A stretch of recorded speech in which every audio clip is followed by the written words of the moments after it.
Trump inauguration's only black marching band braves backlash. The only marching band from a historically black college to perform at the Trump presidential inauguration has experienced intense backlash. Regardless, on Thursday morning, the Talladega marching tornadoes blew into Washington. When students awoke after the 19-hour bus trip from Talladega, Alabama, one of the first scenes that greeted their bleary eyes in the nation's capital was Senator Bernie Sanders waiting to cross the street.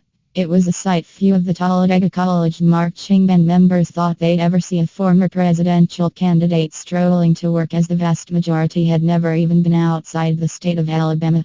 They are so talented, these young people. We're really excited to give them this opportunity, said Dr. Sharon Whitaker Davis, the school's vice president of student affairs, as she watched the students pour out of the buses and into the African American Civil War Museum in Washington. We're here. The night before, the mayor of tiny Talladega and a crowd of about 100 well-wishers cheered as the buses pulled out of town. It was a loving send-off that contrasted sharply with the treatment the band had faced in previous weeks. Several other high schools and colleges, including historically black institutions like Howard University, declined the invitation or didn't even apply to play at Donald Trump's inauguration.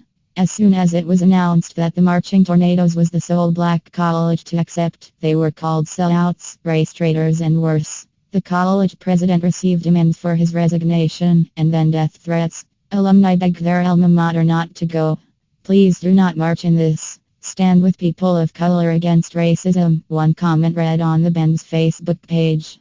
However, after college president Barry Hawkins appeared on Fox News to explain his decision to let the band perform, donations to a GoFundMe page raising money for the trip shot through the roof, soaring to almost $650,000, $527,000.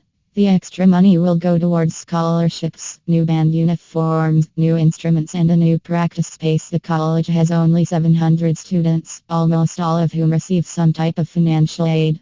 Many of the band members come from low-income backgrounds and are the first in their families to attend college. The students were eager about the invitation and took the ensuing backlash personally.